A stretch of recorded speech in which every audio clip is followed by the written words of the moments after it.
ya en mi corazón vengo con 2 semanas queriendo hablar sobre este tema, porque es muy importante, ¿no? Porque en un mundo que se predica mucho de una iglesia triunfalista, lo cual no es bíblico, la iglesia es triunfante, pero no es triunfalista, que son 2 cosas muy diferentes.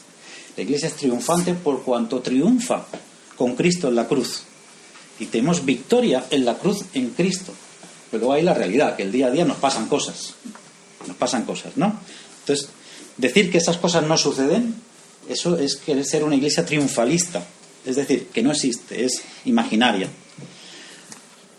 Y vamos a ver cómo en la palabra de Dios nos habla muy claramente de que somos una iglesia triunfante, pero no triunfalista, ¿no? Y cómo algunos varones y mujeres de Dios a lo largo de la historia bíblica pasaron por situaciones bien complicadas y aun a pesar de eso no perdieron su fe. Como ya sabemos, podríamos hablar de Job como el más representativo en toda la Biblia, de que las pasó canutas y superó esa... Pero no vamos a hablar de Job. Lo único que me gusta de Job, hay un punto que en la nueva versión internacional, me encanta cómo lo dice, y Job exclamó: cuán regocijado me siento con el dolor. Ay, yo digo, pero tuve que leerlo varias veces. Digo, ¿qué está queriendo decir este hombre?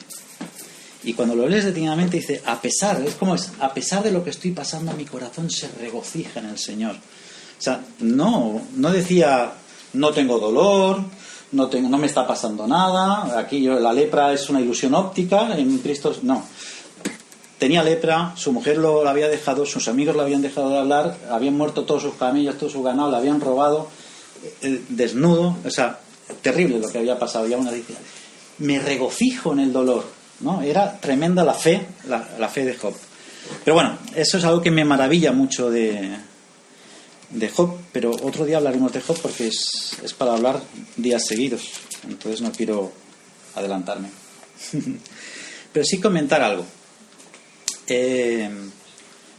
Todos, cristianos y no cristianos, sufrimos. Y me ha sorprendido, ¿no?, Bernardita, que viniera con ese testimonio, porque viene a coalición de lo que vamos a hablar hoy. Y mucha gente se aparta del Señor, mucha gente rechaza a Dios en el mundo, precisamente por este punto en concreto, el sufrimiento. Si Dios es tan bueno, ¿por qué suceden tantas cosas malas, verdad? ¿Quién no le ha hecho a alguien esa pregunta alguna vez? Es más, si somos sinceros, nosotros nos la habremos hecho más de una vez, pero por nuestra fe la evitamos, pero nos la hacemos. Y cada vez que nos pasa algo malo, cada vez que hay algo negativo, nos lo preguntamos, Señor, ¿por qué a mí? ¿Por qué, Señor? Como era el título del mensaje de hoy. Para el mundo es una explicación difícil, porque nosotros desde la fe podemos entender y darnos explicación desde la fe, pero para el mundo es muy difícil porque no tienen fe. Entonces tú no puedes dar una explicación que requiere de fe. Por lo tanto hay que dar una explicación que se pueda razonar, y eso es bien complicado. Hoy no vamos a hablar de eso, puesto que aquí no hay nadie que no crea en Dios, pero es bien complicada, aunque hay explicación razonable y que la gente lo puede entender. Lo que sí que hemos de entender, que a todos, buenos creyentes, malos creyentes, inconversos, nos van a suceder cosas malas y buenas. Y es porque hay un texto de la palabra en Romanos 5:12 que lo deja bien clarito. Pero hoy vamos a leer mucho la palabra, que no suelo usar muchos versículos, pero hoy sí, para consolidar más nuestra fe, más donde estamos, ¿no? Y para eso es muy necesaria la palabra, porque la palabra es la que fundamenta. Y para que tengamos nuestra seguridad, nuestra fe bien segura, bien asentada, para cuando nos vengan palos por todas partes, nuestros pies están fundamentados ¿dónde? En la palabra. Y entonces no nos vamos a desviar, como dice la palabra, por cualquier viento de doctrina, y vamos a ir como veletas de un lado para otro, sino que arraigados bien en el conocimiento de Cristo. Dice así: por tanto, como el pecado entró en el mundo por un hombre, Adán, y por el pecado la muerte, es decir, todo, las enfermedades, el deterioro, la corrupción, la ruina, así la muerte pasó a todos los hombres por cuantos todos pecaron. ¿Qué quiere decir esto? Dios crea al hombre perfecto, pero lo crea libre. Y en esa libertad, que es lo que se llama libre albedrío, no sé si habéis escuchado alguna vez, Dios le dice, mira, puedes hacer lo que quieras, pero solo te pido que no hagas una cosa. Simbólicamente o no, no lo sé. Le dicen, no comas de este árbol. ¿Vale? ¿Qué pasa? Ya sabéis todos la historia. Que en su libertad, pudiendo disfrutar del todo, hay algo en el ser humano que siempre le lleva a desear lo prohibido. A creer que la hierba siempre es más verde al otro lado del Mississippi. A creer que si yo me hubiera casado con otra, sería más feliz. O si me hubiera casado con otro, sería más feliz. Si tuviera este trabajo, sería más feliz. Si hubiera nacido en esta familia, si fuera a esta iglesia. Siempre pensamos que lo prohibido, lo que no tenemos, es mejor. ¿Y Adán y Eva hicieron eso? Pues oye, se miraron bien el árbol y quizás dudaron un poquito. No, pero no debo. Y entonces ahí apareció la serpiente y le dijo, sí debes. Y los tentó con el instinto más básico del ser humano. Y con esa tentación es que se sigue tentando a todos los seres humanos, especialmente a los creyentes, a lo largo de la historia, con la vanidad. Les dijo, si coméis, seréis como Dios. ¿Os acordáis la palabra de Dios cuando dice qué pasará en los últimos tiempos? Vendrán anticristos. La palabra original dice pseudocristos. Quiere decir, el anticristo no es alguien que va frontalmente en contra de Cristo. No es alguien que dice, no, Cristo no existe. Ese no es el anticristo. Dice que el anticristo o los anticristos saldrán de nosotros, que son los pseudocristos. Es decir, los que suplantan el honor que se le debe a Cristo. Por eso es que hoy hay tantos televangelistas y tantos ¿cómo se dice? Famosos, extrafamosos, que le quitan la gloria y le quitan el honor a Cristo, porque cayeron en esa tentación, serás como Dios. Entonces toda la gloria pasa por ellos y utilizan a Dios como parte de eso. Y en parte todos somos tentados de alguna manera con eso, ¿no? A querer que nuestro hombre, sea primero siempre en muchas cosas. Pero ahora iré a eso. Pues por esa misma razón, a partir de ahí, toda la destrucción, todo lo malo que pasa en el mundo viene por ese inicio de vanidad. Caín y Abel, ¿os acordáis? Por la vanidad, porque tuvo envidia de la ofrenda que daba su hermano, lo mató. Y así es el deterioro de todo. Entra las enfermedades, entra la muerte, entra los problemas, las envidias, los celos, las traiciones, las guerras. Y con todo eso, después de tantos miles de años, el mundo se va deteriorando y van pasando todas las cosas que suceden hasta ahora. Es decir, por culpa de la deslealtad del primer hombre en su libertad, es que siguen pasando todas estas cosas. Y dice más, Romanos 8:22, porque sabemos que toda la creación gime a una, y a una está con dolores de parto. Es decir, hay una realidad, toda la creación, y toda, o sea, creyentes, no creyentes, todos, toda la creación, el mar, la atmósfera, la tierra, los animales, todos gimen a una, o sea, todo se está deteriorando. ¿Vale? Mateo 5:44, por si acaso nos quedara alguna duda, dice, porque para que seáis hijos de vuestro Padre que está en los cielos, que hace salir su sol sobre malos y buenos, y que hace llover sobre justos e injustos. Eclesiastés, hay vanidad que se hace sobre la tierra, que hay justos a quienes sucede como si hicieran obras de impíos, y hay impíos a quienes acontece como si hicieran obras de justo. Digo que esto también es vanidad. Está hablando de porque se creían que porque eran el pueblo de Israel, a ellos no les tenía que pasar nada. Y en eso estamos muchos creyentes. Y quizá por haber entendido mal la palabra de Dios, o por lo que sea, porque creemos en lo más escondido de nuestra mente que por ser creyentes muchas cosas no nos tendrían que pasar. Pero vemos en la palabra de Dios que a todos nos va a pasar por igual. Pero hay una diferencia. Hay una diferencia. Porque si no, ¿cuál sería la gracia, no? ¿Cuál sería la gracia de seguir a Cristo, no? Que es la esperanza. Es la esperanza. ¿Por qué Job se regocijaba en el dolor? Porque había una esperanza, había una gratitud, porque esta parte insignificante que estamos viviendo ahora como seres humanos es simplemente un entrenamiento, la infancia, el embrión de toda una eternidad. Imaginaos una persona que vive 80 años. Sus primeros 3 años de vida es cuando pasan muchas enfermedades, los dolores que le salen los dientes, el crecimiento, el dolor del crecimiento. Crecer duele. No sé si lo recordáis, pero crecer duele. Y crecer duele también en lo espiritual. O sea, crecer significa cambio, y los cambios duelen, pero siempre son para mejor. Y hay quien quiere seguir siendo un niño y no crece nunca, pero bueno, eso es aparte. Y de la misma manera que un niño pasa por todo eso de pequeñito para luego tener una vida de adulto ya desarrollado, larga, así es la eternidad de nuestras vidas. Vamos a vivir una eternidad con Dios, y este breve momento que estamos viviendo aquí en la tierra es como un desarrollo, es como un entrenamiento. ¿Dios nos ama menos? No, nos ama muchísimos. Él se entregó a nosotros y lo sacrificó todo por nosotros, de tal manera que esto que estamos viviendo ahora no es más que una parte para hacernos mejores, para perfeccionarnos, para todo lo que Él tiene preparado allí. Como dice Pablo, dice, cosas que ojo no vio. Eso está esperándonos a los que somos los hijos de Dios, ¿no? Alguien podría pensar, ¿no?, que los grandes apóstoles de la Biblia, los grandes héroes de la fe, no pasaron por problemas, no pasaron por enfermedades. Dice, bueno, sí, pasaron por persecuciones y eso, pero por el Evangelio no pasaron por enfermedades. Vamos a leer algunas. Un texto un poquito largo, pero es muy interesante. En Hebreos 11:32 en adelante. Dice así. Si no lo queréis buscar, como yo lo voy a leer. Dice, ¿y qué más digo? Dice, porque el tiempo me faltaría. Fíjate, dice el autor de Hebreos, el tiempo me faltaría contando de Gedeón, de Barak, de Sansón, de Jefté, de David, así como de Samuel y de los profetas, que por fe conquistaron reinos, cosas positivas, que por fe conquistaron reinos, hicieron justicia, alcanzaron promesas, taparon bocas de leones, apagaron fuegos impetuosos, evitaron filo de espada, sacaron fuerzas de la debilidad, se hicieron fuerte en batallas, pusieron en fuga ejércitos extranjeros.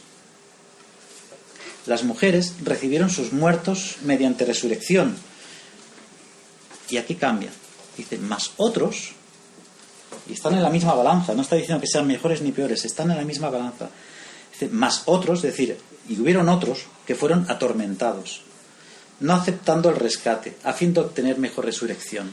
Otros experimentaron vituperios y azotes, y además de eso prisiones y cárceles. Fueron apedreados, aserrados, puestos a prueba, de cualquier manera, puede ser con enfermedades, con persecución, con martirio, muertos a filo de espada, anduvieron de acá para allá, cubiertos con pieles de ovejas y de cabras, pobres, angustiados, maltratados, de los cuales el mundo no era digno, errando por los desiertos, por los montes, por las cuevas y por las cavernas de la tierra, es decir, sin hogar, pobreza absoluta.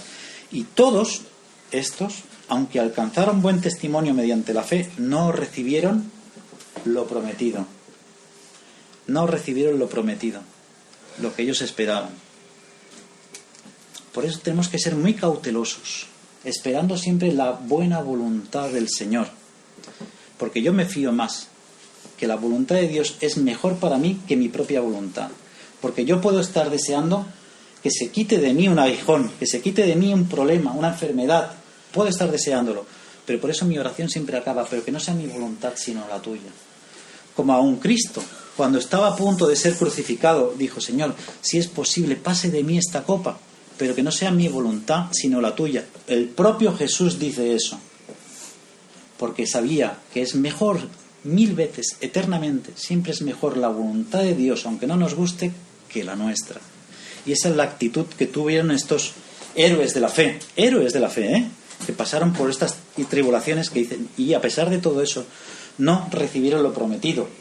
Podían haber estado esperando hasta el último aliento de su vida, que todo, bueno, pues ya en el último momento va a ser todo triunfo, y va a ser todo victoria, y yo voy a estar sano, y voy a estar enriquecido, voy a estar lo que sea, todas las prosperidades que nos vengan a la cabeza, y no recibieron lo prometido. Y sin embargo, se les llama como héroes de la fe. Y sigue diciendo, proveyendo Dios alguna cosa mejor para nosotros, para que no fuesen ellos perfeccionados aparte de nosotros. La frase es bien rara, pero quiere decir que todos vamos a recibir esa perfección, pasemos por lo bueno o por lo malo. Por tanto, nosotros también, teniendo alrededor nuestro tan grande nube de testigos, vamos a despojarnos de todo peso y también del pecado. O sea, de todo eso es de toda angustia, de toda preocupación, pero también del pecado que nos asedia. Y corramos con paciencia la carrera que tenemos por delante. ¿Cómo? Y aquí es el cómo. Puestos los ojos en Jesús. No mirando a izquierda ni a derecha. Uy, qué bien me iría de esta manera, o qué bien me iría de esta otra manera, o qué bien... No, puestos los ojos en Jesús. Porque vayamos por donde vayamos, aparentemente, aunque no nos guste, siempre va a ser lo mejor. Puesto los ojos en Jesús, el autor y consumador de la fe, el cual, por el gozo puesto delante de él, sufrió la cruz. Fijaos lo que dice. Con el gozo puesto delante de él, sufrió la cruz. O sea, vivió y murió sufriendo, pero con gozo, con gozo. Quizá esa debería ser nuestra actitud. Difícil, pero debería de ser esa nuestra actitud. Menospreciando el oprobio, y se sentó a la diestra del trono de Dios. Considerad aquel que sufrió tal contradicción de pecadores contra sí mismo, es decir, tal contradicción porque él fue bueno, fue perfecto y sufrió como pecador, para que nuestro ánimo no se canse hasta desmayar. Y ahí es la maravillosa conclusión que hace el autor. ¿Para qué todo esto? Para que nuestro ánimo no desfallezca, para que estemos siempre animados, porque podemos ver que a pesar de pasar por lo que pasemos, Cristo pasó mucho peor. Y eso es nuestro ayo, esa es nuestra esperanza, ese es nuestro ánimo, para que nuestro ánimo no se canse, no desmaye, hasta desmayar. Es fácil hablar de que hay que superar el sufrimiento, hay que superar y pasar con gozo y regocijo la enfermedad, los problemas, la falta de trabajo, la enfermedad de un familiar, una separación, una ruptura. Todo eso duele y no es fácil decirlo. Pablo enfermó. ¿Os podéis imaginar a Pablo, que tanta gente que sanó? Pablo enfermó, y dice en Gálatas, lo dice bien clarito: pues vosotros sabéis que a causa de mi enfermedad del cuerpo os anuncié el Evangelio al principio. Estuvo bien enfermo, de tal manera que se tuvo que quedar en Galacia predicando el Evangelio a los que estaban allí en el lugar donde él estuvo enfermo, porque no podía ni salir a la calle, porque no veía.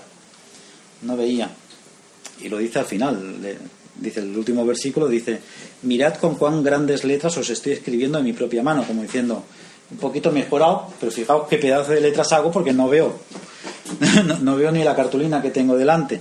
O sea, el propio Pablo enfermó. Eso nos ha de dar tranquilidad, sosiego, que cuando estemos pasando por dificultades sabemos que estos grandes personajes de la fe, que eran auténticos hombres de fe, los cuales no nos cabe la menor duda, también pasaron por eso.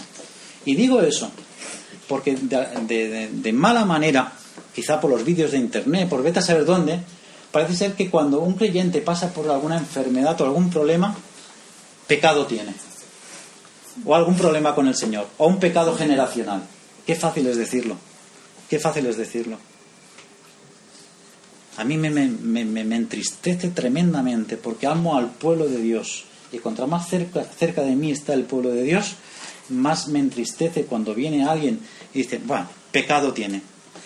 Cuando hubo el huracán ahora en Miami, dice, no, es que Dios azotó a ese pueblo porque había mucha corrupción y paganismo. Dice, muy bonito, y también se llevó a los buenos, ¿no? No, Dios no actúa así. Dios actúa siempre con amor. Dios va a dar siempre 20.000 oportunidades para que se arrepientan, y si hay 7 que no han doblado las rodillas, los va a utilizar para que este pueblo se arrepienta, y no los va a machacar por eso. Hay huracanes, hay terremotos, hay enfermedades, porque las hay para todo el mundo. Llueve sobre justos y llueve sobre injustos. Así es. Nos pasan las mismas cosas. Hay inconversos que les va mucho mejor. De hecho, en el Salmo 73 podemos ver la lucha que tiene el rey David en un momento dado, que se enfada tremendamente con Dios, dice, y acaba diciendo, ¿no? Dice, en cuanto a mí, dice David en el Salmo 73, casi se deslizaron mis pies, es decir, casi patino en esto. Por poco resbalaron mis pasos, porque tuve envidia de los arrogantes, viendo la prosperidad de los impíos. O sea, viendo como la gente mala, la gente que le perseguía, la gente que tenía la moral un poco distraída, que tenía los valores un poco confundidos, les iba mejor. Y él era fiel, oraba, alababa, se aprendía las escrituras, tuvo de todo, le pasó de todo. pero acaba en el versículo 28 del 73, dice: pero en cuanto a mí, el acercarme a Dios es el bien. He puesto en Jehová, al Señor, mi esperanza, para contar todas tus obras. ¿Qué hace David? Dice: no, yo tengo que depositar mi esperanza en el Señor a pesar de todo eso, a pesar de que a los demás les vaya bien siendo malos. Yo deposito toda mi confianza en el Señor y empiezo a contar todas sus obras. No, pero me acuerdo cuando me hizo este bien y cuando me ayudó en esta situación y todo el bien que Dios ha hecho en nuestra vida. Vamos a repasarlo cuando tengamos momentos de debilidad, ¿no? Y esa es una actitud buenísima. Y vemos que esta situación en nuestra vida no quedaba ajena a la previsión de Jesús de Nazaret. Jesús de Nazaret, yo creo que, y en el Nuevo Testamento en especialmente, se habla tremendamente sobre el sufrimiento. De hecho, en toda la Biblia, pero especialmente en el Nuevo Testamento, habla mucho sobre el sufrimiento. Yo he empezado llevo 2 semanas con este sermón, a analizar, a buscar, y aunque recordaba de memoria textos y eso, pero cuando me he puesto a buscar me he sorprendido la cantidad que libro por libro habla del sufrimiento de los hijos de Dios. Es decir, ¿qué quiere decir eso? Es una realidad. Es una realidad. Los hijos de Dios sufren. Sufren por 1000 asuntos diferentes. Por enfermedad, por lo que sea. Los hijos de Dios sufren. Si no, Dios no se hubiera molestado en inspirar en 27 libros del Nuevo Testamento consejos sobre el sufrimiento. Y en eso es que somos una iglesia triunfante, no una iglesia triunfalista. Porque sabemos que Dios se preocupa de nosotros. Dice: ni aun un solo cabello de vuestra cabeza cae sin el consentimiento de vuestro Padre Celestial. Estad tranquilos, manada pequeña. Qué bonitas palabras, ¿verdad? Saber, bueno, pues si está diciendo que nada sucede en nuestra vida, ni un solo cabello de nuestra cabeza, yo soy inconsentido, como podéis ver, me está consintiendo, cáete. Nada de esto pasa sin su consentimiento. Cuando llegue allí le preguntaría: Señor, ¿por qué? ¿Qué necesidad había? Pero bueno, dice en Juan 16:33, que para mí es, y a partir de aquí Jesús es que empieza a desarrollar todo su ministerio del consuelo, que llamo yo. De hecho, su gran promesa, la gran promesa de Jesús, ¿os acordáis? Si podéis repasar los 4 evangelios, ¿cuál es la gran promesa? Os voy a enviar otro consolador. No os dijo a alguien que os va a dar poder, no dijo a alguien que, que vais a ser lo mejor, lo top fire, ¿no?, de la sociedad. No, os voy a dar otro consolador. ¿Para qué Dios nos va a enviar otro consolador si no íbamos a sufrir? Precisamente porque íbamos a sufrir mucho. Y vamos a descubrirlo un poquito. He seleccionado algunos versículos. Dice: estas cosas os he hablado para que en mí, es decir, si nos mantenemos en Él, porque hay gente que se aparta del Señor, se va a la vida disoluta y lo dice: es que me pasan cosas. Pero Jesús es claro: para que en mí tengáis paz. Es decir, fuera de Él es difícil tener paz. Leo de nuevo: estas cosas os he hablado, le decía a sus discípulos, para que en mí tengáis paz. En el mundo tendréis, ¿qué? Aflicción. Pero luego dice una frase maravillosa: pero confiad, yo he vencido al mundo. ¿Significa eso que ya no vamos a tener más problemas? No. Dice que no tendremos problemas cuando estemos en su presencia. Y esa es nuestra confianza, que Jesús ha vencido al mundo. Y nada por lo que pasemos nos va a destruir.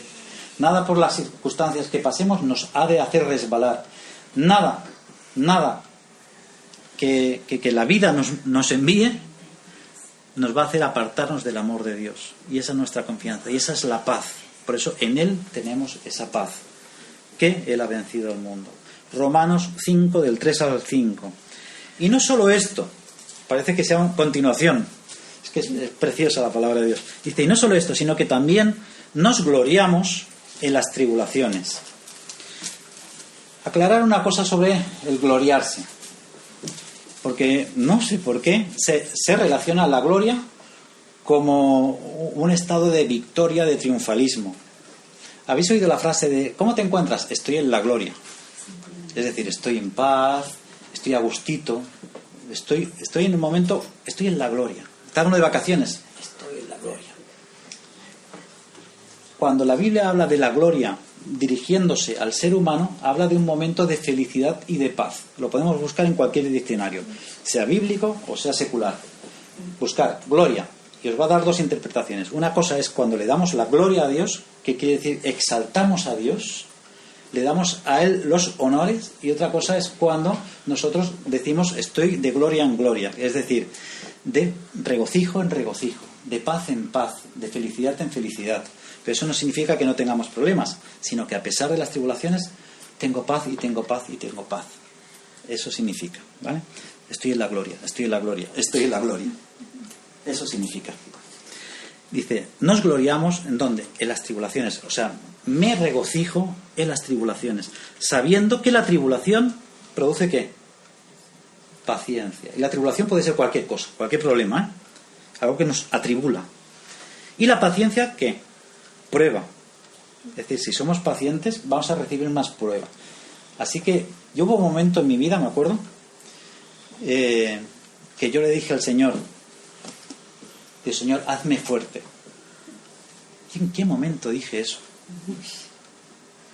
Y en la vida tuve más problemas que en esos 2 años y medio. En la vida. Yo miro para atrás y digo, Señor, no me vuelvas a hacer pasar por todo eso. Y digo, hazme fuerte. Y me fortaleció. Pero no quisiera volver a pasar por nada de eso. Así que ojito con lo que le pedimos, ojito con lo que deseamos. Señor, yo le pedí también, dame sabiduría. Me tuvo 9 años estudiando. Claro, uno ahí bien dice, bueno, pues ahí me va a enviar el Espíritu Santo, que con un chip de Matrix, ¿no? Y ya lo sé pilotar un helicóptero. ¿Quién ha visto Matrix? No, dice, digo, ¿qué es lo primero que hizo? Plantarme una Biblia delante. Ahora, pues estudia. Además que casi fue una voz audible, estudia. Vale. Y todo eso vino, os lo cuento así en secreto, ahora que no nos oye nadie. Porque yo era un jovencito muy vulnerable. O sea, a mí todo el mundo me tomaba el pelo. Entonces yo le pedía al Señor, estoy hablando de jovencito, ¿eh? Digo, Señor, porque yo leí lo de Salomón, que le pidió sabiduría. Pero bueno, yo tampoco quiero nada. Estaba a gusto con lo que estaba, trabajando 8 horas al día y estudiando otras 8 después. Una juventud, no todo de juventud, ya lo digo de paso. Y digo, bueno, Señor, dame sabiduría para ver. Yo quiero que no me engañen, para descubrir, para aprender a que no me engañen. Yo creo que nunca nadie más me mintió en todo ese espacio de tiempo, hasta que yo fui aprendiendo a detectar la mentira. Pero también el Señor me dijo, dice, no vas a ser feliz sabiendo la verdad. No vas a ser feliz. Y sinceramente, muchas veces le he pedido a Dios que me quite ese don de saber cuando la gente está mintiendo, cuando la gente se está mintiendo a sí misma en muchas ocasiones, porque no puedes decir nada. No puedes ir a la gente y decir, te estás engañando. No puedes, es tremendamente doloroso. Pero bueno, así que ojito con lo que pedimos. Prueba. Si pasamos por pruebas, Dios te está haciendo fuerte. Dios está haciendo algo contigo. Si estás pasando por problemas, Dios está preparándote para algo. Si toda tu vida dices, bueno, pero ya pasé, llevo 50 años de pobre, ya pasé, ya sé qué es ser pobre, dame ahora un poquito de dinero. No te preocupes. Si mueres siendo pobre, si mueres siendo enfermo, has de saber una cosa. Hemos de saber una cosa, que Dios nos está curtiendo, porque dice la palabra de Dios, si padecemos, reinaremos con Él. Reinaremos. Eso es precioso. Saber que todo el sufrimiento que estamos acumulando a lo largo de los días de cada día en esta vida, su repercusión es eterna. No es temporal. Eso es maravilloso. Yo cuando veo a algunos hermanos que todo les va bien, nunca tienen problemas, y conozco de estos que dices, nacieron en un lecho de flores, ¿qué pasa? ¿Qué pasa, Señor? Me siento como, digo, bueno, me queda el consuelo que si padecemos, reinaremos con Él. Vamos a estar ahí en un buen puestecito. Digo, Señor, con que me des una casa grande, yo ya... ya con eso, con poder comer chorizo y que no me afecta el colesterol, yo... ¿Quién dijo a mí? Seguimos leyendo. ¿Qué produce la prueba? Esperanza. Porque muy difícilmente podemos tener una esperanza que nos haga vislumbrar, como Moisés, que caminaba como el que ve al invisible. Es muy difícil si no pasamos por padecimiento. Quien lo ha tenido todo, ¿os dais cuenta que no es feliz? ¿Cuánta gente rica conocemos? Sobre todo los que hemos trabajado para los ricos. Conocemos que no son felices. Dice, ay, si yo tuviera, posiblemente tampoco lo seríamos. Porque la prueba produce esperanza. Y esa esperanza es el gozo nuestro. Ese es el gozo nuestro. Y la esperanza, ¿qué pasa? No avergüenza. O sea, no nos debemos de avergonzar de estar esperanzados de que va a haber algo mejor, de que algo mejor nos está por venir. Porque el amor de Dios ha sido derramado en nuestros corazones por el Espíritu Santo que nos fue dado cuando nos convertimos, ¿no? Como promesa de Jesús. Y eso es algo que nos ha de mantener los pies bien anclados y bien fuertes para que cuando vengan cualquier viento de lo que sea, de doctrina, de como los amigos de Job, reniega de tu Dios. No, aquí me mantengo yo ancladito. Romanos 8, 35-37, me encanta. ¿Quién nos separará del amor de Cristo? Es una pregunta retórica, es decir, nadie. ¿Quién nos separará del amor de Cristo? ¿Quién se atreverá? Ya hablamos un día sobre hay una predicación sobre esto. ¿Tribulación? ¿Angustia? ¿Persecución? ¿Hambre? ¿Desnudez? ¿Peligro? ¿Espada? Dice, no, como está escrito, por causa de ti somos muertos todo el tiempo. Igual pasamos este trocito por alto. Por causa de Jesús estamos sufriendo todo el tiempo. Somos contados como ¿qué? Como ovejas de matadero. Es decir, ojito, que la espada de Damocles está sobre ti todo el tiempo. Antes, en todas estas cosas, en todos estos padecimientos, acordaos que dijimos, somos más que vencedores por medio de aquel que nos amó. Y esa es la victoria. Eso es ser triunfante, no triunfalista. Que a pesar de que estamos pasando por todos esos problemas, somos más que vencedores. Segunda Timoteo 2:12. Si sufrimos, también reinaremos con él. Ese era el versículo, no me acuerdo. Pues aquel que fue engendrado por Dios, es decir, nosotros, Dios le guarda y el maligno no le toca. ¿Qué quiere decir con esto el versículo? ¿Que somos intocables, que nada nos va a pasar? No. Que nos va a pasar todo lo que le pasa a cualquier hijo de vecino. Pero nada va a ser porque el diablo nos toque. El diablo puede hacer que pase un coche por delante, pero Dios puede hacer que no crucemos ese paso de cebra sin mirar. Pero el diablo no te puede agarrar de tu mano, no se puede meter en tu mente, no se puede meter en tu alma. El diablo no nos puede tocar, que eso no nos quepa la menor duda, porque tenemos al Espíritu Santo que ya ocupa ese lugar y nadie puede desplazar al Espíritu Santo en nuestra vida. Juan 10:10 dice, y nadie os arrebatará de mi mano. Dice, nunca jamás nadie os arrebatará de mi mano. Esa es una promesa gloriosa de parte de Jesús de Nazaret.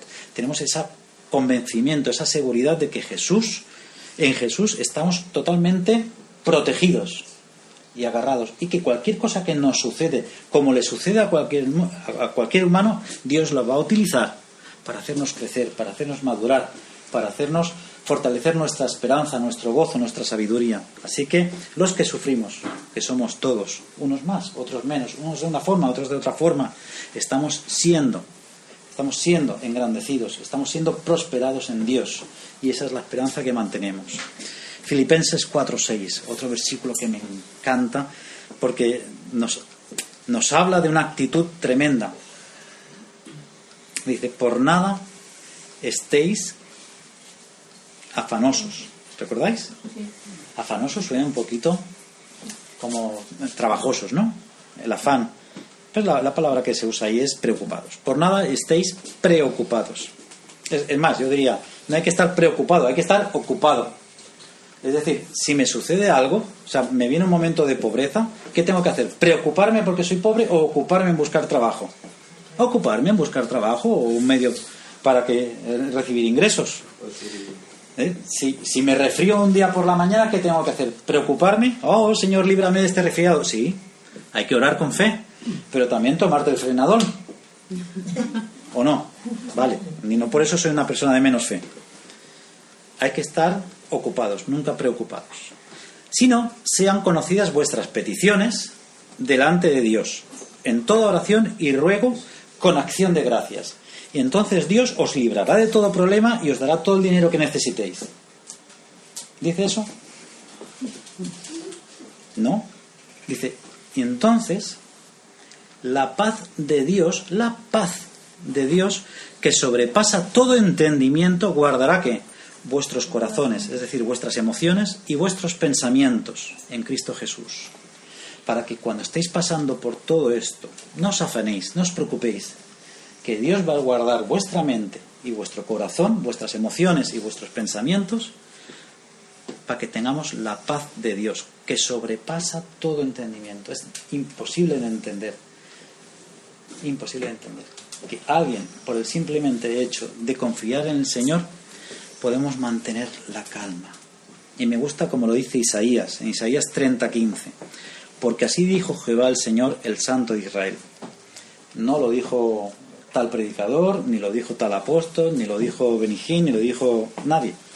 Así dijo Jehová el Señor, el Santo de Israel.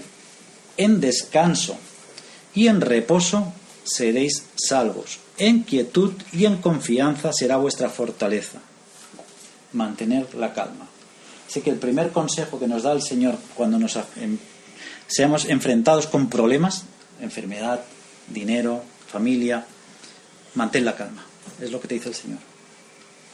En quietud y en confianza será vuestra fortaleza. En descanso y en reposo seréis salvos. Por nada estéis afanosos, sino mantener la calma. Y la paz de Dios, que sobrepasa todo entendimiento, guardará vuestros corazones. 2 Corintios 1, del 3 al 5. Perdonad que os bombardee con tantos versículos, pero es tremendo como la palabra va armando por sí sola toda una estructura donde agarrarnos. Es como las velas y los arrietes de un barco. Estamos ahí bien agarrados y van a venir tormentas que no vamos a caer por la borda. Dice, bendito sea el Dios y Padre de nuestro Señor Jesucristo. Me encanta la introducción porque la gloria, ya de entrada, a lo que va a decir, la gloria es para nuestro Dios y Padre del Señor Jesucristo. Pues es Padre de misericordias y Dios de ¿qué? De toda consolación. Todo este texto utiliza la palabra de consolar un montón de veces, vais a ver, para que veáis la importancia. O sea, cómo sabe Dios que estamos sufriendo, que basa todo este texto en la consolación. De hecho, todo 2 Corintios habla sobre el sufrimiento, el padecimiento, la persecución, etcétera. Pero en concreto esto me gusta. Y el Dios de toda consolación, el cual, ¿qué? Nos consuela en todas nuestras tribulaciones. Nos consuela. O sea, la promesa de Dios es que nos consuela. Para que podamos también nosotros, ¿qué? Consolar a otros. Si nosotros no pasamos por tribulaciones, nos es muy difícil consolar a otro que esté pasando por la misma situación. Así que debemos de saber que cuando, entre otras cosas, todo lo que hemos hablado, cuando nosotros estamos pasando por un momento de dificultad tremenda, cuando salgamos de eso vamos a poder, o aunque no salgamos, nuestra actitud, cómo nosotros nos mantenemos fieles, como dice el versículo ese, en lo poco has sido fiel, en mucho te pondré. Si en esto somos fieles, vamos a poder aconsejar a otros, vamos a poder consolar a otros, abrazar a otros y decir, yo te entiendo. El lunes fui a un entierro de un señor que, bueno, muy amigo de la familia, creyentes. Cuando yo me convertí, de los primeros que se convirtieron fue esta familia. Él se llamaba Jesús, su mujer Pilar, y tenía 2 hijas, Pilarit y Elizabeth. Ahora Elizabeth está casada con un pastor. La cosa ha ido muy bien. Y esta señora Pilar, la mujer de Jesús, para mí fue como una mentora toda mi infancia. Ella la que me animaba, la que me enseñaba la palabra, era tremenda, una mujer tremenda, y se convirtió unos meses antes que yo. Pero qué valor, y para mí fue muy importante. Y el lunes falleció el marido, 84 años ya, pasaron los años. Y fuimos al entierro y fue precioso, la verdad, fue muy bonito. Pero cuando yo vi a la hija que tiene mi edad, que nos hemos criado juntos, yo le di un abrazo y le dije, con conocimiento, te puedo entender. Porque yo también perdí a mi padre. Te puedo entender. Y yo noté en su cara que ella decía, como diciendo, sí, es verdad. Y alguien que no ha pasado por eso puede ponerse en su lugar, pero es más difícil. Si tú has pasado por eso, tú das ese abrazo con todo el sentimiento. Dice, te puedo entender. Y lo reciben de esa manera. Así que no despreciemos por las situaciones que pasamos. Es más, dice, dad gracias en todo. No por todo, que es muy diferente. Yo no puedo dar, Señor, gracias porque me pasó un tranvía y me cortó la pierna. No. Pero yo tengo que decir, Señor, gracias porque a pesar de esto, sigo agradecido. En todo tenemos que dar gracias. Que es muy diferente. Hay que leer bien la Biblia, que a veces la leemos como si se estuviera quemando la casa, rapidito. Entonces hay que leer despacito. Y dice, dad gracias en todo, no por todo. Eso es muy importante. Yo no puedo dar gracias porque mi padre muriera de cáncer. Yo tengo que dar gracias porque a pesar de eso mi padre era creyente. Y todos sobrellevamos muy bien esa situación. Si yo estoy pasando por una enfermedad, tuve piedras en los riñones el día de mi boda, me tuve que salir de mi boda. A pesar de eso, yo tuve que dar gracias, Señor, gracias, porque si yo no fuera creyente, yo no hubiera superado esta situación. Pero yo no puedo decir gracias por las piedras, no, porque seríamos unos hipócritas. Dar gracias en todo. Sigo leyendo Corintios. Para que podamos también nosotros consolar a los que están en cualquier tribulación, por medio de la consolación otra vez, con que nosotros que fuimos consolados por Dios. Porque de la manera que abundan en nosotros las aflicciones de Cristo, así también por el mismo Cristo nuestra consolación. Fijaos, en tan pocos versículos la de veces que aparece la palabra consolación. Esa es la gran importancia que Dios, que está sufriendo por nosotros. ¿Qué dice la palabra? Dice, más aún el Espíritu gime por nosotros.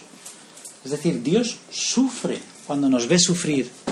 Dios no es ese Dios sentado en un trono blanco, así, que mira indistintamente. Bueno, pues a este le voy a mandar una enfermedad para que madure. A este otro, mira, pobreza. No, Dios sufre, porque a todos nos pasan las cosas por igual, a malos y a buenos. Nos pasan, porque así lo dice la palabra de Dios.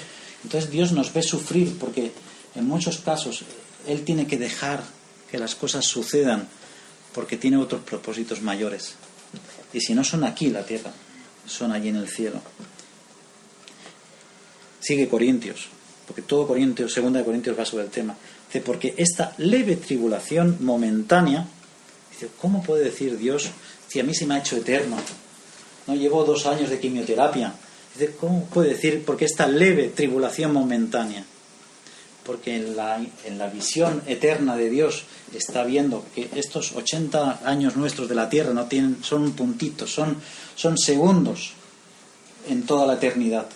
Por eso es posible que diga, porque esta leve tribulación momentánea, ¿cómo puede ser? Por eso, porque es algo momentáneo comparado con toda la eternidad que vamos a estar con Él. Produce que en nosotros cada vez más excelente y eterno peso de gloria. Más excelente, es decir, más perfeccionado, mejor peso de gloria. ¿Qué es el peso de gloria? Repasamos que hemos hablado antes. Peso de felicidad, de gozo. Vamos a ponerlo como regocijo. Toda esta tribulación momentánea produce en nosotros una cada vez más excelente y eterno peso de regocijo. De regocijo. O sea, pasar por problemas nos hace más fuertes y más fuertes y más esperanzados. Y contra más fuertes y más esperanzados, mayor es el peso de gloria, mayor es el peso de regocijo en nuestras vidas. Porque cada vez vemos más, si nos mantenemos en Cristo, los propósitos de Dios en nuestra vida. No mirando nosotros las cosas que se ven, sino las que no se ven. Pues las cosas que se ven son temporales, pero las cosas que no se ven son eternas. Así que nuestra esperanza está puesta en la eternidad. Nuestra esperanza ha de estar depositada en la eternidad, en que Cristo nos está perfeccionando para llevarnos y luego poderle ver cara a cara, sin un velo.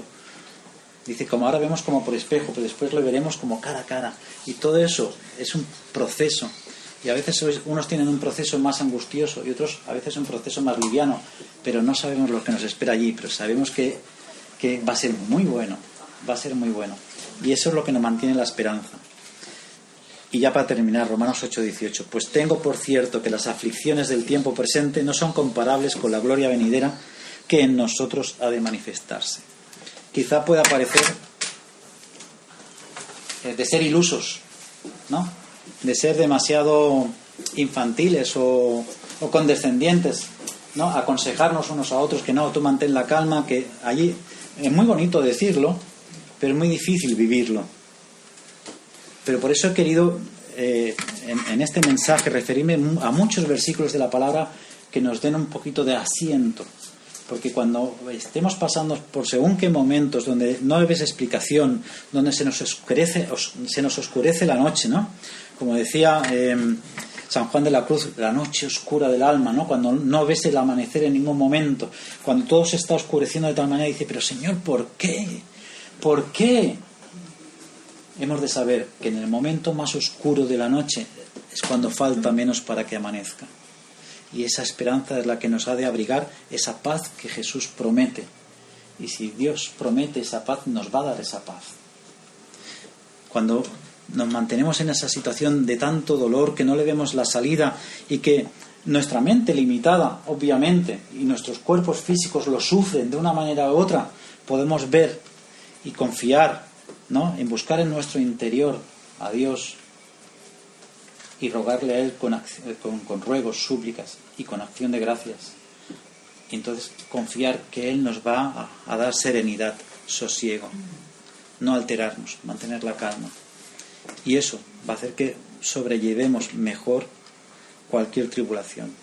Nos va a costar más unas veces que otras, pero no perdamos la esperanza. Sigamos caminando como el que ve al invisible, porque sabiendo que si no tuviéramos a Dios, nuestra vida sería una ruina, porque no podríamos sobrellevar eso de ninguna de las maneras. Es más, aún deberíamos de mirar a nuestro alrededor cómo vemos gente del mundo que pasa por tribulaciones a veces peores que las nuestras y lo sobrellevan bien. Entonces ahí tenemos que recurrir a un poco de orgullo de creyente y decirse, no, Señor, yo quiero glorificarte a ti y mi actitud ha de ser mejor que la de ese hombre que se ha quedado tetrapléjico, o mejor que aquel que se arruinó y al final se ha recuperado y ha vuelto a reconstruir su vida, su familia y su empresa. Hemos de mirar a nuestro alrededor, porque a veces los no creyentes nos pasan la mano por la cara teniendo mejor actitud a veces que los creyentes. A veces es por eso, porque nuestra actitud de creyente es un poco, a veces, no siempre, es un poco infantil, ¿no? Esperando que papá nos lo solucione todo. Y papá no dijo eso. Papá dijo que nos iba a dar paz, que nos iba a dar gozo, que nos iba a dar calma en esta situación. Así que nosotros le hemos de creer y confiar y caminar hacia adelante y agarrarnos a todas estas promesas que vienen en la palabra de Dios, que es la que nos van a hacer creyentes fuertes, creyentes maduros y creyentes que pueden soportar cualquier viento de prueba. Amén.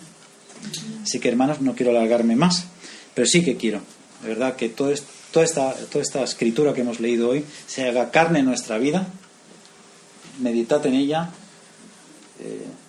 trabajarla, memorizarlo, porque cuando vengan los problemas son estas cositas las que nos van a dar fuerza. Son estas cositas. A veces el abrazo de un hermano no es suficiente. A veces un momentito de tranquilidad, una tregua, no es suficiente. Pero sí va a ser suficiente poder recordar las promesas de Dios a través de su palabra y agarrarnos a eso como buenos creyentes.